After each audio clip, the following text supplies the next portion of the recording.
આ તરફ તાપી જિલ્લામાં પણ વરસાદની સાથે સ્થાનિક નદીઓ તાંડવ મચાવી રહી છે, જેના પગલે જનજીવન ખાસું અસ્તવ્યસ્ત બની ગયું છે।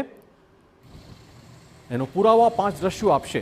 આપ દ્રશ્યોમાં જોઈ શકો છો કે એક તરફ તાપી નદીનું જળસ્તર સતત વધી રહ્યું છે, જેના પગલે વાલ્મીકી અને જાખરી નદીએ તાપીના ગ્રામ્ય વિસ્તારમાં લોકોને બરબાદીની સાથે વિનાશ જ વિનાશ આપ્યો છે।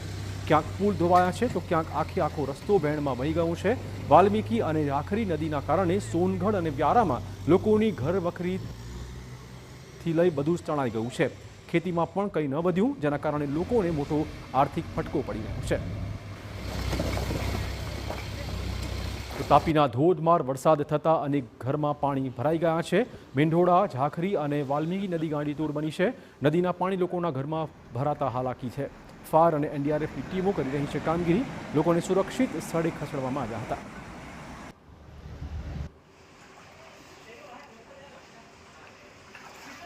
બીજી બાજુ તાપીમાં જ સોનગઢ અને ડાંગને જોડતો સ્ટેટ હાઈવે બંધ થઈ ગયો છે।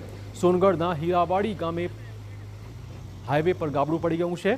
ખાડીના પાણીથી હાઈવેનો અપ્રોચ રોડ ધોવાઈ ગયો છે। મુખ્ય માર્ગ ધોવાતા વાહન ચાલકોને ભારે મુશ્કેલીઓ પડી। તાપી જિલ્લાના ધોધમાર વરસાદ બાદના દ્રશ્યો સામે આવ્યા છે। સોનગઢ અને વ્યારામાં ધોધમાર વરસાદ બાદ જાખરી અને વાલ્મીકી નદીમાં ઘોડાપૂર આવતા ગ્રામ્ય વિસ્તારમાં સ્થિતિ કફોડી બની ગઈ છે। રાત્રે અચાનક આવેલા પાણીના પ્રવાહે બધું જ વેરણચેરણ કરી મૂક્યું છે। લોકોની ઘરબખરી થઈ ગઈ છે બરબાદ। રોડ, રસ્તા, પુલ સહિત ખેતી બધું જ ધોવાઈ ગયું છે તેવો દાવો સ્થાનિકો કરી રહ્યા છે।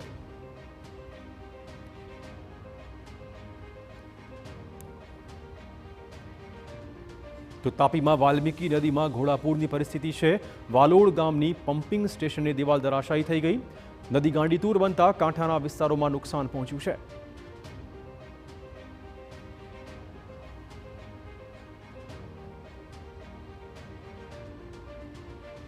તો ધોધમાર વરસાદના પગલે તાપી જિલ્લાની નદીઓ બે કાંઠે વહી રહી છે।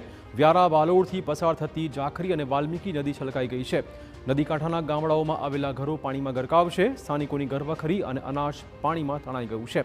સ્થાનિક લોકોએ સરકાર પાસે હવે સહાયની માંગ કરી છે। નદી કાંઠાના ગામડાઓમાં ફસાયેલા લોકોને બહાર કાઢવા તંત્રની કામગીરી, ફાયર વિભાગ અને એસડીઆરએફની ટીમ કરી રહી છે બચાવ કામગીરી। વ્યારાના ઝાખરી ગામે પાણીના પ્રવાહ વચ્ચેથી અંતિમ યાત્રા કાઢવામાં આવી। ગામના નિશાળ ફળિયા અને ઝરી ફળિયાના માર્ગ પર પાણી ફરી વળતા આ સમસ્યા સર્જાઈ હતી। કોઝવે પર પાણી ફરી વળતા લોકોને હાલાકી પડી હતી। ધસમસતા પ્રવાહમાં અંતિમ યાત્રા કાઢવા સ્થાનિકો મજબૂર જોવા મળ્યા।